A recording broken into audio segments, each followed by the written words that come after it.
Think back on a time when you needed to learn a new skill, maybe an instrument. It's not easy when you first start, but just repeating and repeating until you can do it may already make you go, ugh, I'm not cut out for this. But wait, maybe there's an easier way. Today, I had a very fun conversation with my guest, Patrick Boylan, who took his own struggles with learning piano and turned them into something powerful, an entirely new way to enjoy learning, not fight against it.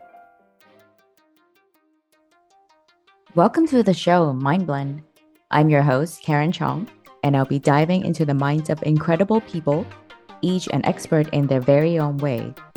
Together, we'll uncover insights and share ideas so you can be inspired and empowered to navigate your own unique journey in life. Ready to get curious and discover what's possible? Let's blend.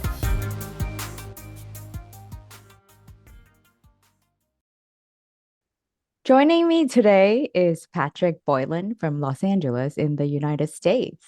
Hi, Patrick. Hey, how you doing? Good. How are you? Doing great. It's a beautiful morning. It's Oh, looking nice. Gonna get out, jealous. gonna get outside, gonna get under that sun. Yeah. Oh, You're in London, right? yes, but it's been pretty sunny for the last days, so Love to I'm hear it. glad. Yeah. So, Patrick is a musician, an actor, and a co-founder of a music education app called MuseFlow. So today we'll be talking about his journey in learning music and how he turned his learning into something so powerful, revolutionary like MuseFlow. So Patrick, can you tell us a little bit about yourself? How you became where you are, what you are today? It's a winding road, let me tell you. I've never really had a job. I've always been in the creative fields. Mm-hmm. My mom was worked in news for a while, and then she became a documentary writer. And my dad was an actor for a while, and then became a stage manager and a stay-at-home dad, and then retired early. So you're like, great. The guy he had a great creative life. I grew up in a very creative household, and so I always had like a good kind of model for that. The Mm-hmm. freelance lifestyle, Mm-hmm. Yeah. being in a 9 to 5 didn't really make any sense to me, um, unless I Did was you the one even kind know of what that is? Because you I mean, I look at your did know what it parents. is, but Mm-hmm. I only knew it because of other people's Mm-hmm. parents and what they were going through. And so it was an interesting thing of just I don't know, getting into that environment, being in that environment, and then it just kind of rolled into my own life. I was a sociology major in Mm-hmm. college. Mm-hmm. After I was an acting major, and I got out of that for after realizing that my alma mater's way of teaching was very conservative, like a Mm-hmm. conservatory. Mm-hmm. Um, where it's like true immersion in the acting process, and you get completely broken down, and Mm-hmm. you can't stand like the idea to go to a physics class after that Mm-hmm. kind of blows my mind. Like Yeah. I wasn't able to kind of switch like that super easily, Mm-hmm. and so I was just Mm-hmm. broken down, and that was a shell of a human, and it didn't really work for me. So I left, and I was a sociology major at that point. So like, and then I got out here to LA wanting to be an actor, and I did that for 6 years, and I Mm-hmm. got really bummed out by because it wasn't being creatively fulfilled enough. And so my wife was like, "Why don't you go play piano? You've been doing it your entire life. Mm-hmm. Just go see." Mm-hmm.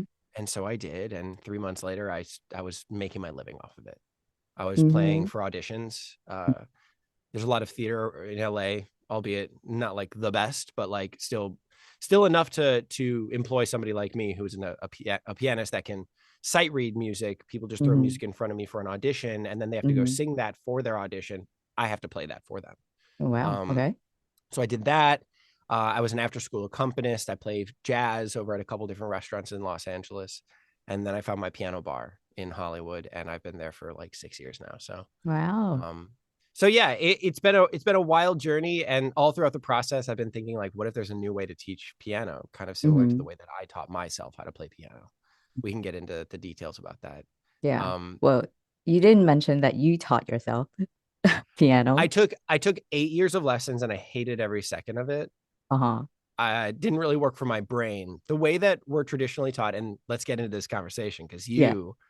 you took piano in the very Yes. classical Yes. way. Mm-hmm. I did too. I took 8 years of lessons, and the Mm, way that it kind of was for me, like, tell me if this is right for you. mm, It was your teacher gives you a new skill, whether that's mm, like a scale or a new note, new rhythm, a new time mm, signature, whatever it may be. And then they give you like one or two songs to mm. go home and practice, repeat that over and over and over, then come back and your teacher will stamp approval on that. Or you have to go back and practice that same song again for the second week. Was that the case for you? So I learned music the Royal Academy of Music way, so like the English way. So the way it works is when everyone is aiming for passing these grades, so they have like 8 levels. I think the Okay. eighth is the final. You can go to, there's a ninth, which is you either become a teacher, piano teacher, or you become like a professional performer. So that's two branches after eighth.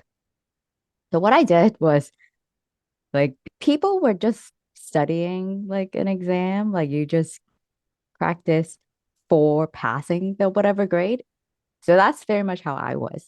And the way you learn, so most of the time, people for a year, they were just playing the selected songs that are in the syllabus. So you can Mm-hmm. pick three of that book of the year and then just practice it for however long you want. So it's very similar because I think most people, when I was growing up, most people are playing for passing the grades because they want to achieve the, oh, I am like level 5 or I am level 8. Right. So Right. they're that is in their mind. Not that many people are playing for fun. Mm-hmm. So, and every lesson you'll be playing what you will be examined on. So you'll do Right. scales and then you'll play the like exam songs until you perfect it, like you said, and it Mm-hmm. just repeats. So I am similar to you in terms of like the family back. So my mom is a piano teacher. So Okay, go cool. figure. Of Yeah. course, I can't get away with that. But I don't think it was fun because I think I have clumsy fingers. I know because like I know myself now and I know I have clumsy fingers. So what I would be doing is I can read the music, but my hand-eye coordination is not that great. I think I am reaching the note, but in fact my fingers are not long enough. Oh So yeah, that's why okay. it'll be off. And then it's just like constantly making mistakes. The song sounds terrible, and then it's just repeat, repeat. So every time I'm just like trying to hit the right note. And as soon as I hit level 8, I stopped. I Mm. have not played ever. So I think it would be ideal if that process was number one, a lot more fun, right? Yeah. And number two, I would hope that it would be a lot more effective. Yes, you can play those specific songs, Hmm. right? And yes, you're like basically being taught how to practice a song. Yeah. Um, but you're not learning like the fundamental skills that are needed Hmm. to Hmm. learn that song or to play that song.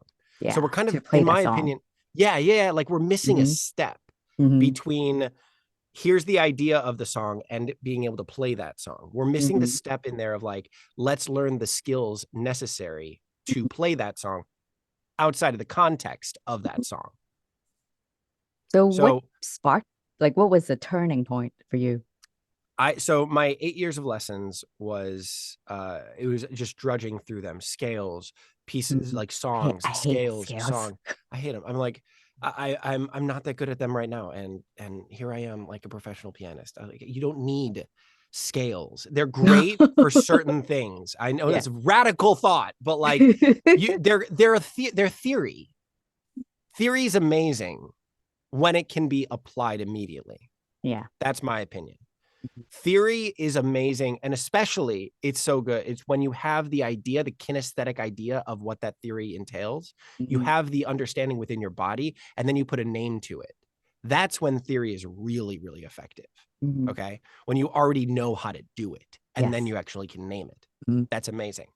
Scales, on the other hand, are very rudimentary. They're very, pattern recognition is fantastic. You can definitely figure that out, and all the pivoting and all the moving about. There are some meta skills that you do need to learn Hmm. throughout the learning of scales, but they're not truly applicable to actual songs. I don't Yeah. know when I've ever played a C major scale going up from C to C, Yeah. an octave, with my right hand, just doing that in a song. Never in my life, Yeah. So for you anyone know? who's not familiar with scales means, basically it's your fingers are just going left to right, left to right, left to right, and you repeat. Like left to right, right to left, left to right, right to left, and you kind of repeat. It's different patterns, but it's the same thing repeating over and over again. Maybe the point was to train your fingers. I don't know, but Yeah, right. yeah. So after those 8 years, my teacher retired. No fault of my own. I was a terrible student. He didn't Mhm. retire because of me. He just retired. I thought that he did at the Mhm. time. I was like, oh no, I'm so bad. He's just telling me that he's retiring. Oh no. But no, he did. He Mhm. retired. Mhm. I knew a couple of his other students, and officially he did. Um, I then went back to my parents' sheet music Mhm. after maybe 3 months of taking a break Mhm. from it. They had a bunch of musical theater scores. And so Yeah. I ended up going back to those scores, and I found little chunks, little phrases, little motifs that I really loved. Something felt really good in my hand, or I loved the melody, I loved the Mhm. harmony, whatever it was, right? And I then like started playing that one little phrase. Mhm.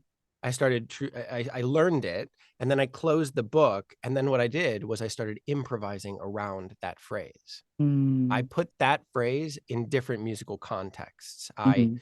inverted it. I changed the key. I changed the time signature. I Yeah. changed the rhythmic pattern. I really fleshed it out, right? Mhm.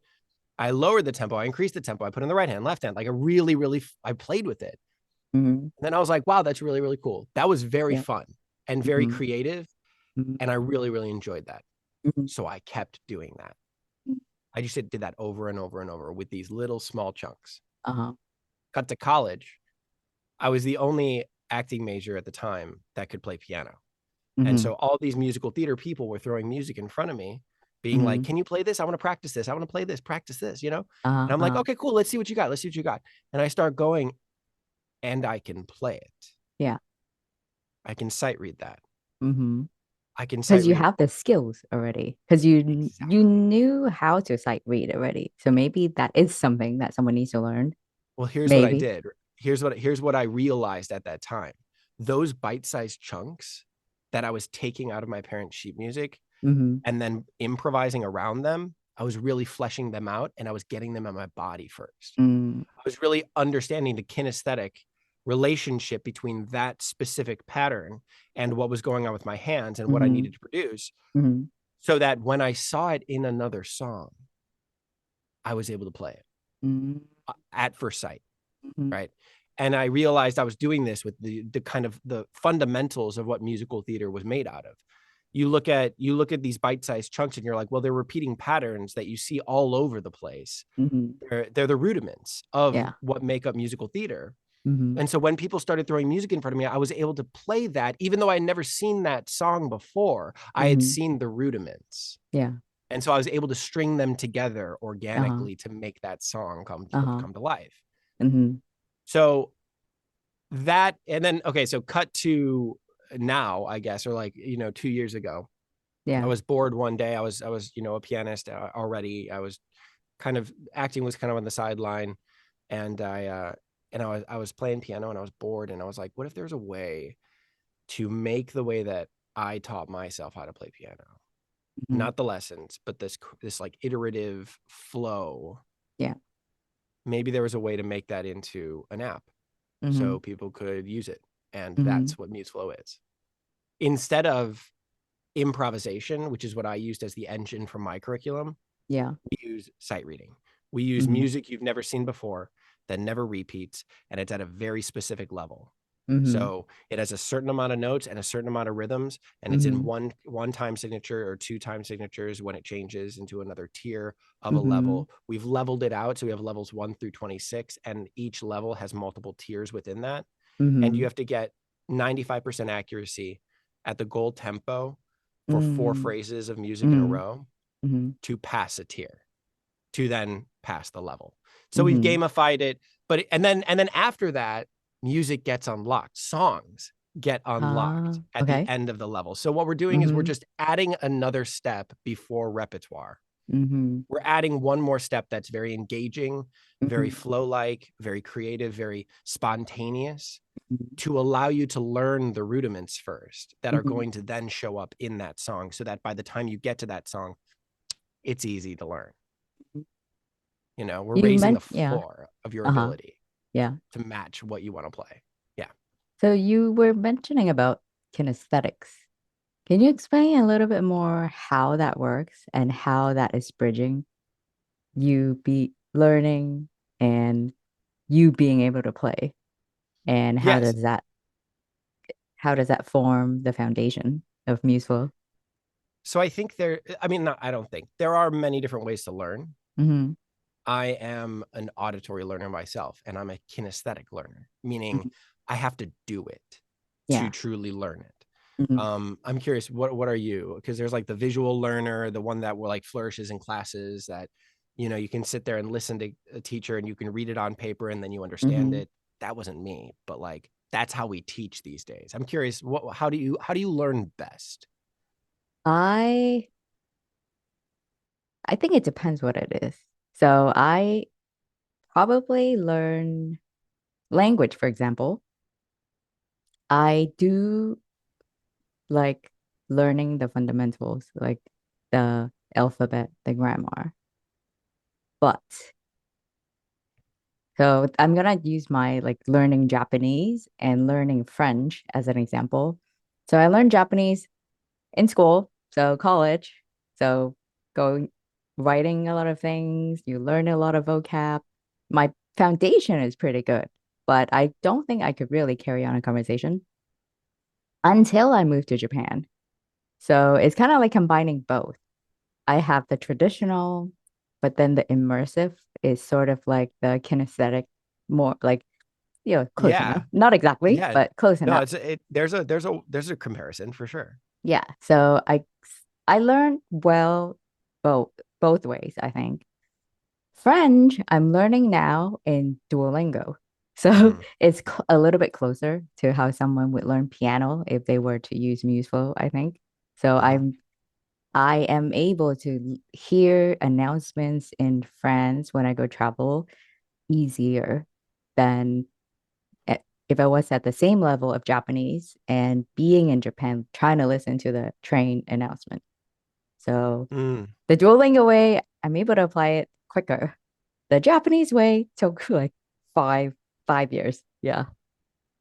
Interesting. So Hmm. yeah, that sort of there is an immediacy and Hmm. to Duolingo that we do employ in Museflow. The what we call just-in-time learning.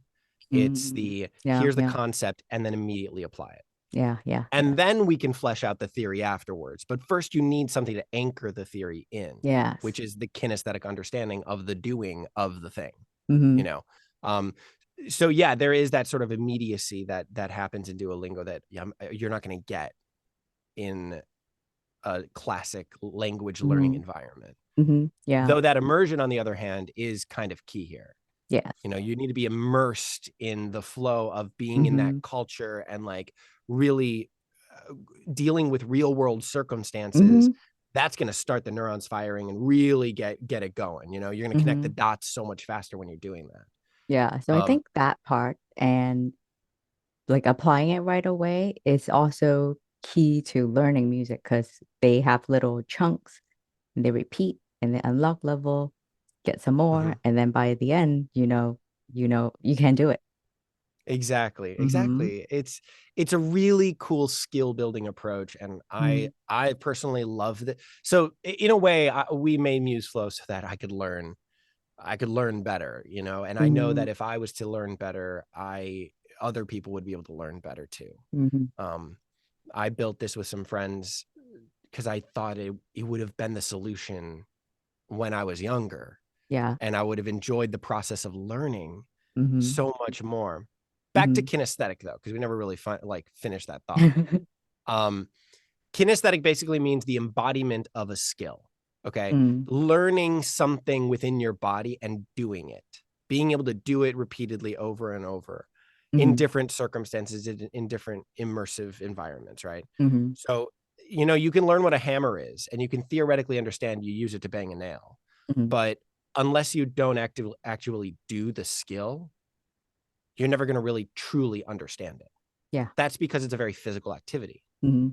It's the same thing with piano. It's the same thing with any instrument. Yeah. It's a very physical activity, Mhm. having to hit the correct note when it's supposed to be played, Yes. you know, having to stretch your hands so Mhm. far. Mhm. It's so hard for so many people because a lot of the repertoire was made for these like older German men. And you're like, it like my little tiny hands. I'm an 8-year-old and I can't stretch Yes. that far. What are Yes. you expecting me to do? I started playing when I was 3. So Geez, like what? go Seriously? figure. Yeah. Go Yes. finger. Go figure. Yeah, go No. finger. Yeah. Yeah. Terrible. Hmm. So yeah, we expect a lot in that regard. And Hmm. it doesn't, sometimes, you know, the curriculum doesn't match the person, and that's never good. Mm. Um, but with MuseFlow, you can find where you lie, Hmm. where your skill matches the challenge of that level. Hmm. You can find that for yourself and Hmm. place yourself where you are. So we soft unlock everything. Hmm. That's one of the keys, in my opinion. It's like we allow for the self-learner, Hmm. somebody who wants to just drop in wherever they want and kind of skip around and holistically then learn the skill together in their own sort of weird hodgepodge sort of way. Hmm. But we also have a curriculum. We also have level by level increasing, add a new note, add a new rhythm, change the Hmm. time signature, add a new, let's add harmony. Like first we are Hmm. monophonic and then we're polyphonic, like those kind of things. We're building harmony in a very incremental way. Um, but you still get, and so yeah, you're slowly skill building and it's compounding, and that's kind of Hmm. the whole thing for Yeah. me. When I was learning repertoire, like a song after song after song after song, trying to learn the skill within that song, Hmm. all I was learning was that song. Yes. I wasn't learning how to learn another song that utilized Hmm. that new skill. Hmm. And Yeah. so that's what we're trying to teach. Kinesthetically embodying that new skill, again, whether that's a Hmm. new note or a new rhythm, Hmm. truly getting that in your body first Hmm. and then applying it to songs. Yeah. Yeah. Playing instruments is a very emotional thing. And if you have, you can tell if someone is just playing versus someone playing it with emotions, totally different. Totally Does different. Muse Flow, how does Muse Flow address that emotional aspect?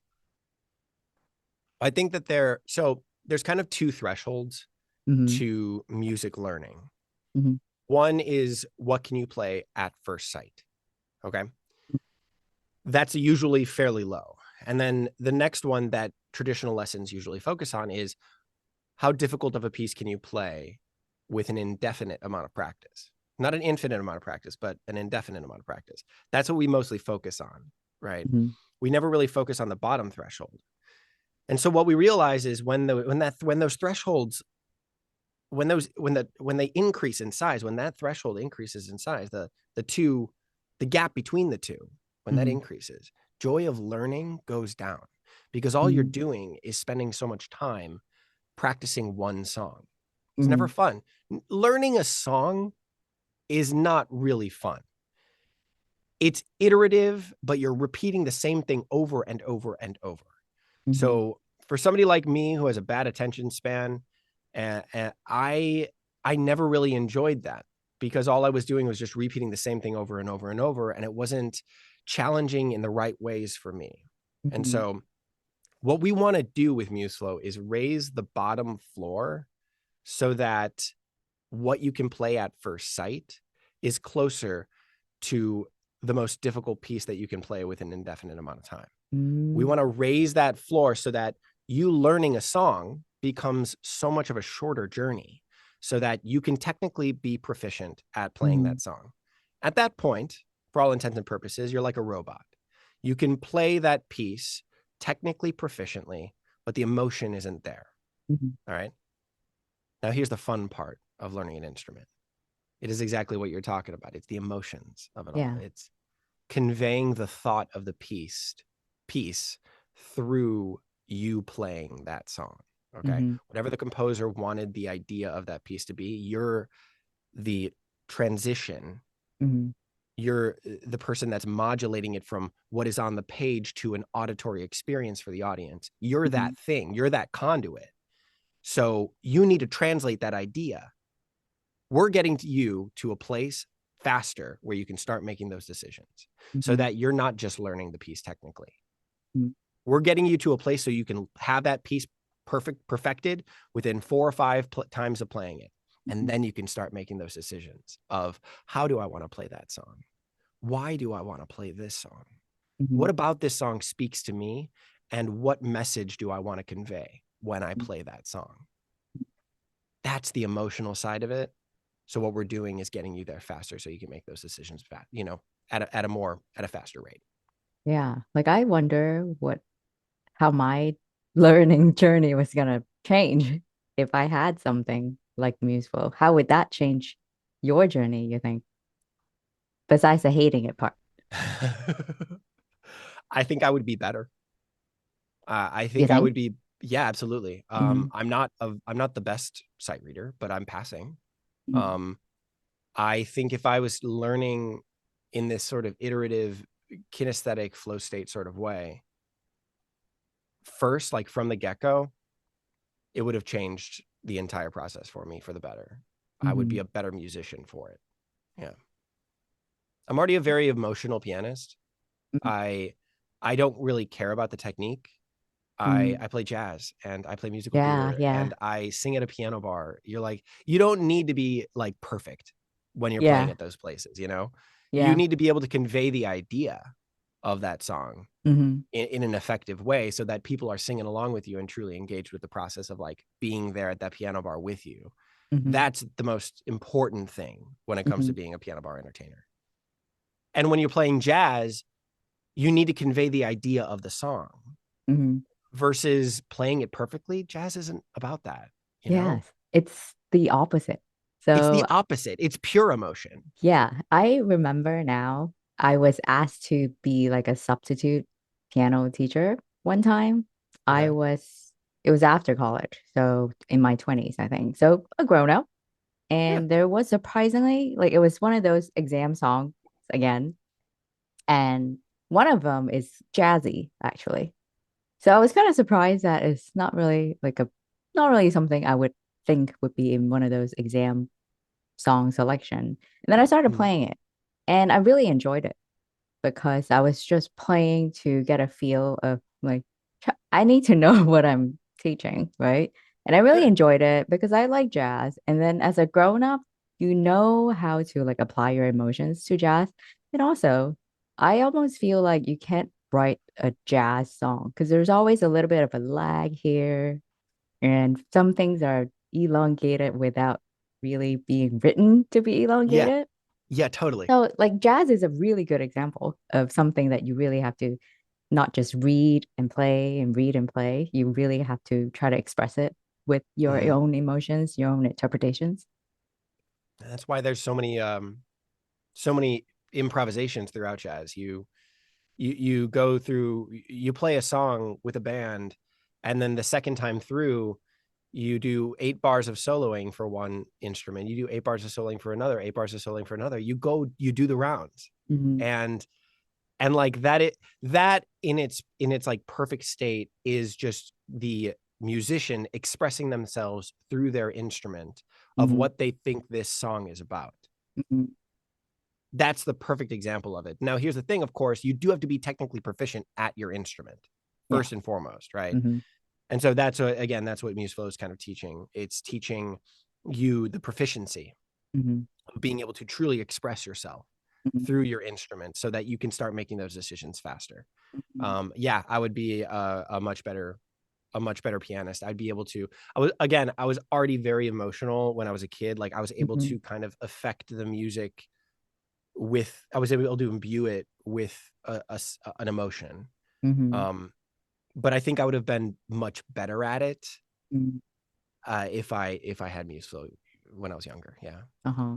So how were you able to use your experience as a professional pianist to guide the development of MuseFlow? Because I can't even fathom how you would start telling a developer what to do, right? Yeah, yeah, yeah. Like, how does It that, was how do you bridge that? it was a weird it was a wonderfully weird journey. I To start this off, one of my good friends, Stephen Gizzy, he's a music teacher, he's a piano teacher, Hmm. and he's a composer. And so I ended up bringing this idea to him, being like, hey, what do you think about, teaching piano in this very flow state, using sight reading as the engine of the curriculum? It's very much like the way that I taught myself how to play. And then by the end, he was like, this is crazy, but I had a very similar idea. I've already thought about that. And he like pulled up a bunch of notes on his computer for like AI generative music, and personalization, um, and really kind of tailoring the music to the user. And that's kind of where true learning would begin. And I'm like, whoa, this is crazy. Like, what if we like married our ideas, right? Hmm. What if we started off with the concepts that I kind of brought to the table, which is like a gamified sight reading trainer that teaches the fundamentals, Hmm. right? And then songs would get unlocked after that. And then you could do deeper dives into like exercises and theory concepts in the Hmm. exercise section. That's the trifecta, right? Hmm. We're like, cool, what if we did that? And then the long-term vision is the scalability of this all, which is AI generative music to make later units that Hmm. are more complicated and Hmm. complex. Um, we need to be able to generate that music on the fly so that it can be kind of tailored to the way that you're playing, because otherwise each level will be sectioned off into such tiny slices that it wouldn't Hmm. be fun for a lot of people. Uh-huh. So many people would have to like, they would be jumping from level to level or from Yeah. tier to tier, uh, because they're just kind of bored with how Mhm. sectioned off we are. But then there's going to be other people that need that gradation, that Yeah. need that tight gradation. So it needs to be deeply personalized at that point, Hmm. to how you're doing and how fast you're growing or how slow you're growing. It totally needs to be Hmm. dependent on you. So we need that dynamic sheet music. We Hmm. need that personalization. And so we're like, great. So we wrote all the pieces that are all the phrases of music, Yeah. all about 10,000 phrases. Hmm. We wrote all of them for unit Hmm. one. Unit Wow. two, Unit two, we're creating an AI, an algorithm that can generate music at a very specific level, at a Uh-huh. very specific difficulty level. For Hmm. example, these notes, two note polyphony, no gaps between these notes and these notes. How complicated do you want it to be? Eighth notes, what rhythms do you want? What time Hmm. signature do you want? We choose all of these things. We have about 78 different parameters. Yeah. We choose every single one of those parameters, and then we say generate the music at that specific level, Yeah. and then it can do that. So we've Hmm. already created that, which is really cool. Now it's just about fine tuning it and tweaking it, Hmm. and doing a little bit of manual kind of grooming of the melody and making sure it's musical and all that stuff. Uh-huh. And then that phrase will go into our database Hmm. for unit two at the specific level at the specific tier, right? So Uh-huh. you know, So it's like, so we like married the idea together, hmm, right? yeah. And then we were like, cool, we need to like bring this, we need to see who can build this. We Yeah. wrote out a whole thing. We wrote out like 45-page document that describes every feature that we want to build. Hmm. And then we would just put it out in the universe. Okay, we need to find people. Yeah. And they started coming into our lives. It was pretty wild. Mm. Okay. One developer is a friend of a friend of a friend that I met at my friend of a friend's birthday party. Okay. And it was his cousin. And so we totally vibed. It was great. And then we went on our hike, me, Steven, and him. And turns out the dude's a back end developer. He makes cloud infrastructure. Hmm. Um, and he got obsessed. And we started just going on and on and on about MuseFlow with him. And he Hmm. got truly obsessed with the idea of like how many databases are needed Yeah. to make Yeah. a project like ours. And I'm like, we need people like you. Yeah. We Yeah. need people who gets excited Tell you that, about yes. databases, right? Yes, you found the right person. So Okay. a week later, he pitched himself to us. He said he wanted a meeting, and he pulled up a slide deck, and he's like, why Steven needs to work at MuseFlow. And I was Mm. like, that's amazing. And so we brought him on. A Okay. couple weeks later, I was playing over at my piano gig at Maggiano's. I was a pianist over there. at the Grove for a little bit until it closed down. Yeah. Um, and I came in on a Sunday, and there was this dude just sitting there at the piano playing some Chopin. And I Mhm. was like, who is this guy? And I go up to him and I'm like, hey, I'm supposed to start playing. Do you want to just Oh, like go he's back? just And random? he was just Like a random. random person? Yeah. Okay. And I was like, who is this guy? And so I Yeah. go up and I'm like, do you want to like go back and forth? You're really good. Mm-hmm. How about we just like go back and forth and trade songs? Like you do a classical piece and I'll do a jazz Mm-hmm. piece. You do a classical, it'll Mm-hmm. be a really fun evening for people. Yeah. Yeah. And he's like, yeah, that sounds fun. And like, great. We gathered a crowd. We started going back and forth and we started talking in between songs. Mm-hmm. And turns out the dude's a software engineer Oh and my God. he lives right down the street and he's a classically trained pianist. And I was like, Wow. no freaking way. I Yes. buy him dinner, I butter him up, I show him our Mm-hmm. pitch deck. He loves it. Uh-huh. And like 2 weeks later, we asked him for references and if he'd like to be involved. And Mm-hmm. he said yes. He gave me some references, and I call him up, and they're like, "This guy's a genius. You need to bring this guy on. Yeah. If it's all about music and engineering, he's gonna be obsessed. You need." And I'm like, Yes. "Well, then." And he's How like lucky are you? the most amazing dude ever. I love him. Andrew Mm-hmm. Urbanowitz, big fan. Mm-hmm. Um, and so yeah, and then another dude, Tucker, he's a friend of my original co-founder Stephen Gizzy's from high school. He's a bassist. He plays bass Mm-hmm. in a band. And so I was like, the dude's a data scientist, he's all about machine learning, and so he's helped a lot with building Mm-hmm. our models to start with that. So yeah, it all just kind of organically came together. It was really Yeah. crazy. That's the power of music, I tell I you. guess, right? Except Yeah. for the first person, because it was because of database. Yeah. But yeah, it's because of music that drew you to all these people. And do you think that helped?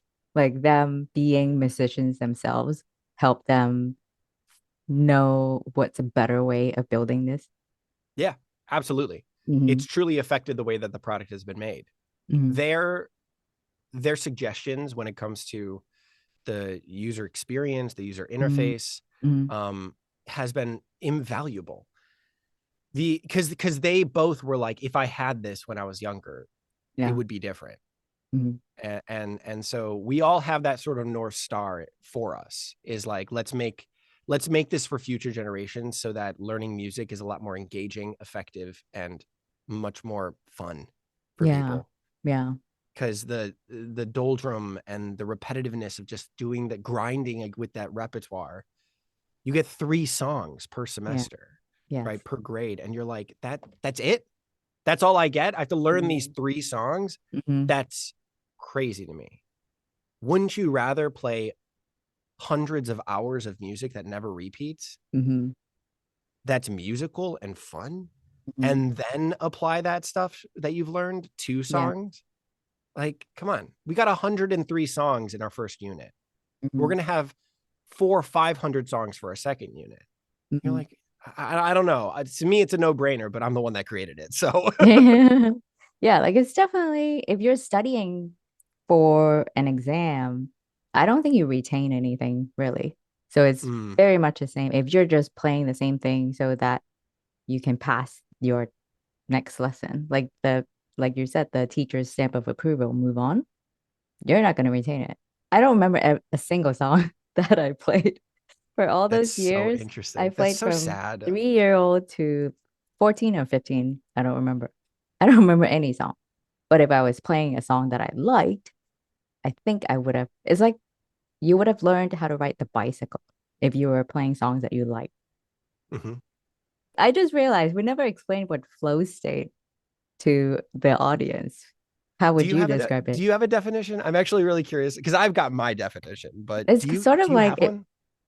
I visualize it as like you're flying and then you get to a point where you're just continuing without flapping your wings. I know humans can't fly, but Yeah, that's how I interesting. visualize it That's a very wonderful visualization. How how does how do you attain that in all practicality? without any illegal drugs, illegal substances. I'm kidding. I don't know, just like be in the zone. I think you have to focus and just pour your heart into it, I think. I don't know. It's a very emotional thing. It's not an engineered or physical thing to me. Now I your disagree. turn. Your turn. I think you can engineer flow state.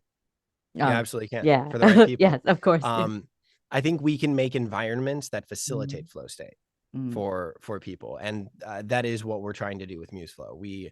The two main things here that we're using as the engines of our curriculum is sight reading mm, and flow state. Those are the two factors that we're really focusing on. Those are tenets of our app, right? mm, Um, and the flow state aspect of it is we want to allow you to drop into that groove, that mhm. coasting glide, Yeah, yeah. right?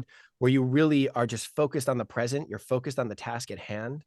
You forget about time. Time starts to just kind of go away, and you really are locked into it, to what you're learning or what you're doing. There are a couple keys to this. Number one, immediate feedback. Okay. You need to be able to do something and immediately get feedback from that.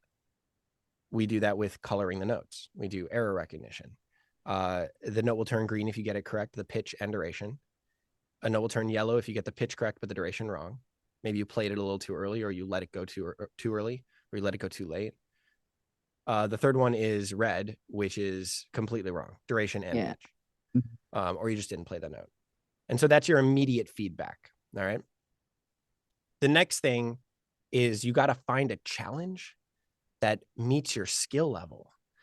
The challenge can't be too hard to where it becomes overpowering, and the challenge can't be too easy, or otherwise you'll be bored. yeah. Based on your personal skill level, what is that challenge that gets you into that groove and allows you to, because every human needs a challenge. Mhm, We need to be pushed just a little bit. And it depends on the person. That is very personal. And so you need to find where that challenge meets your skill level and push you just a little bit outside of your comfort zone. So again, you're not overly challenged or you're too bored. I watched a mm, guy mm, play a song with MuseFlow. I watched him play a song straight through, a solid 45-second song.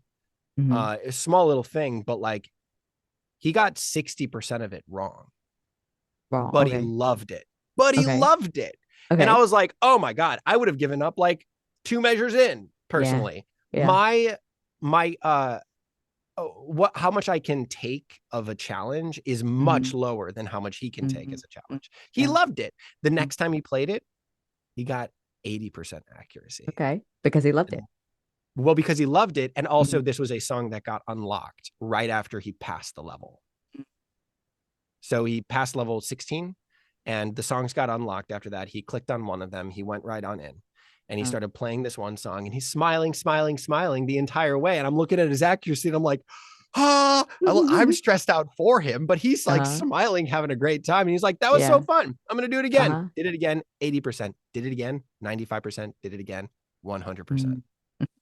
So you're like, well, that would have taken you an entire week to do if you didn't do Yeah. it through this flow state way. Anyway, Mm. that's another thing, that immediate, that finding the challenge that meets your skill level. Where's that flow state? Challenges on the vertical axis and skill levels on the horizontal axis, right? You need to find that little gap in the middle there. That's your flow state. And so those are two main things that we do to kind of facilitate your flow state. Where do you see Museflow heading? Mobile compatibility. Right now, unfortunately, we do have to have a laptop and a MIDI compatible keyboard. And you jack Okay. that keyboard into your laptop. You have to use Chrome or Edge to use it. But in the next 2 to 3 months, we're coming out with the tablet app. And so you can use your iPad with it. Android will be coming very shortly. But right now we got just iPad compatibility. That'll be coming literally in the next like 2 months. And then soon after that, we've got the mobile compatibility, which is, it's so cool. It's just a stream of music coming to Yeah. a cursor. The Yeah. the music is just streaming past and the cursor is Okay. static on the Like the screen, video game then. like the video game. Yeah. Uh-huh. And you have Yeah. to play that music as it goes and you have to get four phrases Mm-hmm. in a row at the gold Mm-hmm. tempo and everything. So the mobile will come next. And then after that, audio recognition, so that you don't have to have MIDI. You can just set it on your keyboard or set it Mm-hmm. on your acoustic piano and you get to play that. And it will listen to you instead of having to do MIDI. And then after that, we've got Android phones, we got Android tablets. We want to do auto tempo adjustment so that we can keep you in flow. So Mm-hmm. that if you do start at a very hard level and we realize you're playing at a lower accuracy for a Mm-hmm. certain duration, we'll lower the tempo for you. And then Mm-hmm. if once you start playing it at 95% accuracy for a certain Mm-hmm. duration, we'll increase the tempo for you, and so on and so forth until you hit that goal tempo again. And then you have to get 4 phrases in a row to pass that level, right? And so again, it's just an opportunity to keep you in that flow state. For other musicians who are aspiring, what would be some advice that you can give them? Find the love, you know. Mm-hmm. If you don't want to use MuseFlow, totally chill. I do think MuseFlow would be a wonderful tool for you to find the love and find the joy Mm-hmm. of learning. 100%. That's kind of why it's there, right?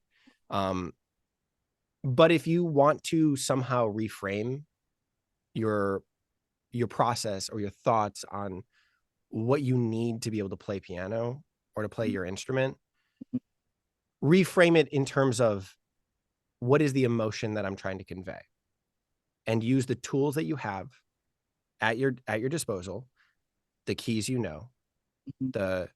the notes you know, the rhythms you know, and try to play that song that in a way that conveys the message of the piece. Mm-hmm. You don't have to play it perfectly. Perfectionism kills creativity. It just has to get the idea across. So if you reframe it from technical proficiency into emotional understanding, that would help you find the love and Mm-hmm. find the joy of playing music. That's my one big piece of advice: is reframe your thought process of I need to play the song perfectly. Forget about that. Throw it out the window. Again, perfectionism kills creativity. It's all about progress, not perfection.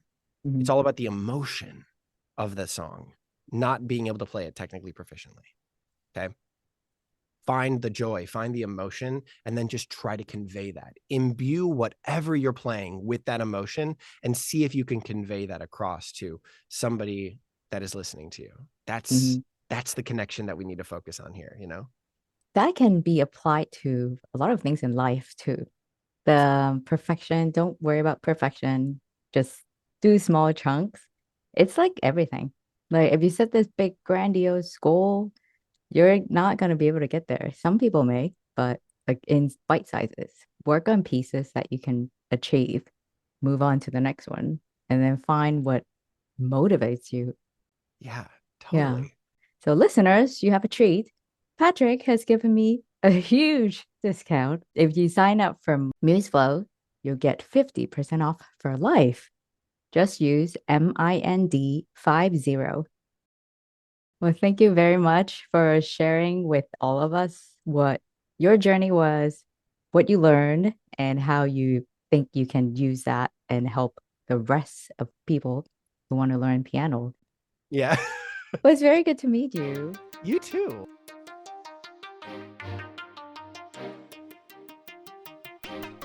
Thanks for listening to this episode of Mind Blend. If you enjoyed the conversation, don't forget to follow and share it with anyone who needs to hear it. And let's keep the conversation going. Connect with me on LinkedIn or leave me a comment. Until next time, stay curious, keep exploring, and let's continue to blend our minds and discover what's possible.